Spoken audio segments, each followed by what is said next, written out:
My name is Clara Evans. I am 30 years old. Last night I went to surprise my parents, but as soon as I stepped inside the house, the ground disappeared from under my feet.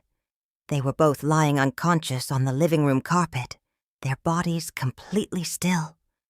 With trembling hands, I called an ambulance and took them to the hospital. There, the doctor said something that shattered me. They had been poisoned. I broke down crying right there. I couldn't understand how this happened, or who could do something so depraved. But a week later, what my husband found out stopped my heartbeat. Before I tell you the truth, please subscribe to the channel and tell me the name of your city in the comments. Now, let's begin. A week ago, I got a call from my older brother, Julian. He told me that he and his wife, Chloe, were going on a business trip out of the country for a few days. Before hanging up, he said in a very casual tone, "Mom and Dad will be alone. Visit them whenever you get time." Everything seemed normal, so I thought I'd surprise them. It had been a while since I'd last visited them. Work and exhaustion always got in the way. But that day I decided, no more excuses. I wanted to see them, sit with them, and reminisce about the old days. When I reached their old house in Boston, there was a strange silence. Too much quiet. Normally, my mom would be in the kitchen or Dad watering the garden. But that day, nothing. I pushed the door open slowly. "Mom?" I called out. No answer. "Dad?" Still silence. A strange unease began to grow in my chest. I stepped inside, and the sight before me made my soul tremble. They were both lying motionless on the floor near the sofa. For a moment, my mind went blank. I thought I was dreaming. "Mom?" I whispered, touching her face as I knelt beside her. Cold as ice. "Dad, wake up!" I screamed, shaking him, but he didn't respond. Panic overwhelmed me. With trembling hands, I dialed 911. "Please come quickly." I was crying. "They're unconscious. Please hurry."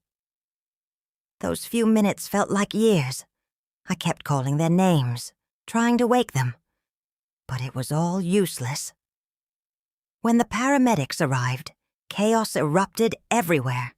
They checked for pulses, put on oxygen masks, and quickly loaded them onto stretchers. I followed them to the hospital, my heart pounding so loudly that I couldn't hear my own voice. As soon as we reached the hospital, they were taken into the emergency room, ER, and I was left alone outside. Time seemed to stand still. I just kept staring at those doors, hoping someone would come out and say, "They're fine." I called my brother Julian, but he didn't pick up. I called Chloe, but there was no answer from there either. My mind started spinning. Where were they? Why weren't they answering? Soon, some of our relatives arrived at the hospital. "What happened, Clara?" they asked. "I don't know," I said, crying. "I just found them lying on the floor." One relative said, "Julian is on a trip, right?" I nodded. "Yes, he's been away for a week." Several hours passed. Finally, the doctor came out. "They are alive," he said, "but their condition is very critical." A glimmer of relief sparked inside me, but the next sentence ended everything. "They have been poisoned." I sat down right there. "Poison? But how?" I asked. The doctor said, "Yes, toxic substances were found in their system, and this doesn't seem like an accident." I went numb. Poison? Who? And why? No one had broken in, nothing was stolen, everything was in its place. Then how did this happen? My relatives began whispering among themselves. Suspicion and questions were everywhere. I called Julian again, and again. Only silence. A strange fear began to settle in my heart. This fear wasn't just for my parents. It was the fear of the truth. Because I had a feeling that this wasn't an accident. It was a calculated conspiracy. And this story was not over yet. This was just the beginning. The entire night passed in the hospital corridor. By the next morning, my eyes were swollen from exhaustion and crying, when my phone rang. It was Julian. I grabbed the phone immediately. "Where are you, Julian?" I shouted. "Mum and Dad are in the hospital. They've been poisoned." There was a brief silence on the phone. Then his panicked voice came through. "What? How can that happen? We're catching the first flight back."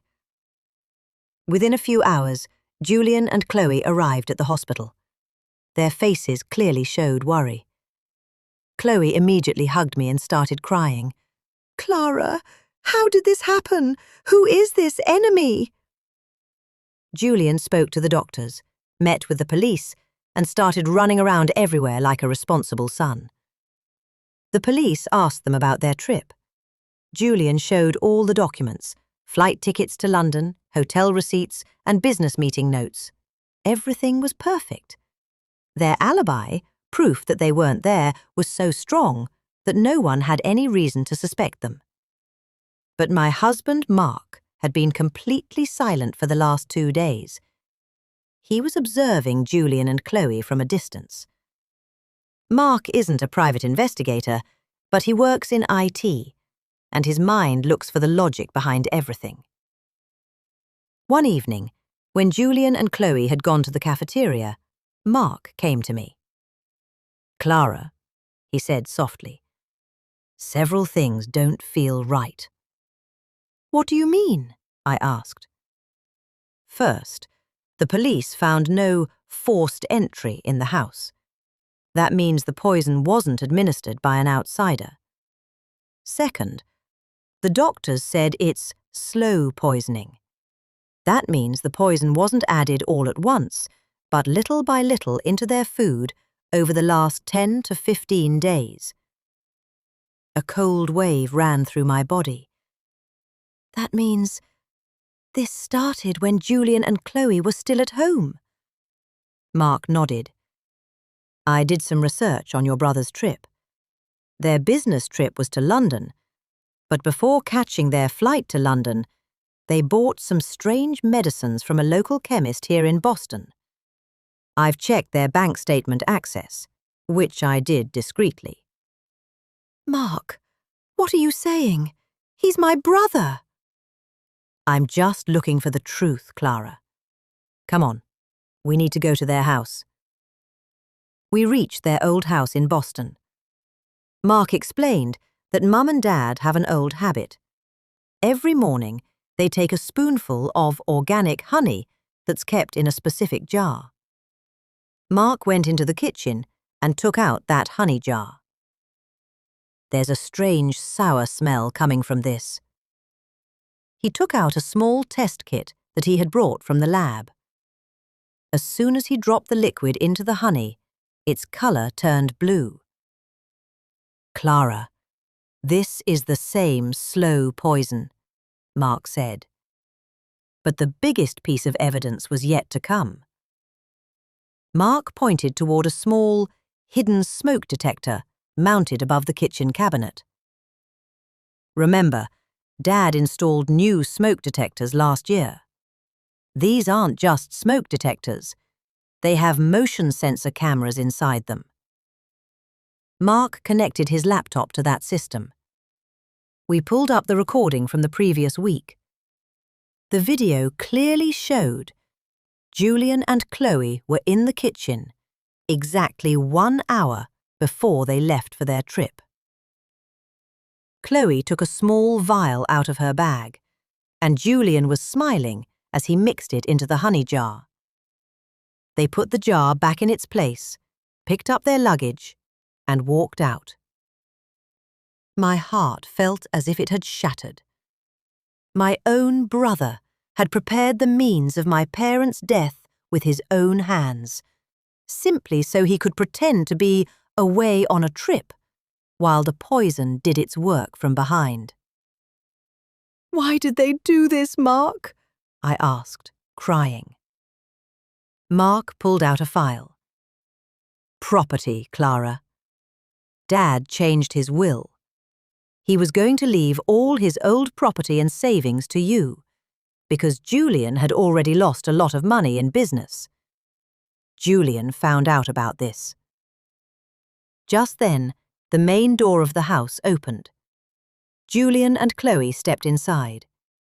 They still had the same innocent expressions on their faces, but as soon as they saw Mark's laptop and that honey jar, their faces went pale. The innocence on Julian's face disappeared in an instant.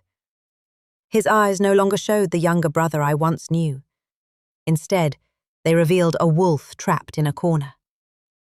Chloe placed her finger on her lips, as if she was still trying to come up with another lie. Clara, what you're seeing isn't the truth. Julian took a step forward, his voice now low and dangerous. We just needed some money. Dad decided to leave all his life's earnings to you. Isn't that unfair? Unfair? I screamed, tears streaming down my face, but my hand remained on Mark's laptop. You left them to die! You murdered their trust, Julian! Chloe taunted. They were old anyway, Clara. We were just speeding up the process a little. And what proof do you have? This grainy video? We'll deny it easily in court. Mark smiled coldly and held up his phone. I've already sent all this footage and the receipt for the aconitine you bought from the local chemist to the police. And Julian, your trip flights? I've checked your GPS data. You administered a test dose in the house even before you left. Every move of yours has been tracked. Just then, the sound of police sirens echoed outside. Julian tried to run, but Mark pushed him back and held him down until the officers handcuffed him. As Chloe was being led away, she screamed at me. You'll get nothing, Clara. Your family is destroyed. 2 days later, a miracle happened at the hospital. Mum opened her eyes for the first time. Her body was weak, but her love was still the same. I held her hand. When she regained consciousness and asked, "Where is Julian?" my heart shattered. I told her the truth. I didn't show her the video because she couldn't bear that pain, but I told her that her son would never come near her again. When my dad heard this, he turned his face away. Each tear that fell from his eyes was a question mark over years of raising a child. I gave him everything, he whispered. Money, a home, love. Yet he still thought it wasn't enough. 3 months later. The cold Boston wind now felt cleaner than before. Julian and Chloe were sentenced to 20 years in prison. In their greed for a will, they had lost everything: their family, their dignity, and their freedom. I sold their property and used that money to start an elderly care centre, so that no other parents would have to fear their own children. Mum and Dad now live with me and Mark. They smile now, but there's an incompleteness in their laughter. They always look at that empty chair where Julian used to sit. I have learned that betrayal doesn't always come from strangers. Sometimes the very people we taught to walk scatter thorns in our path. But today, when I serve tea to my parents, I don't check the jar. Because now, they finally have what they always wanted: a daughter who can fight for them.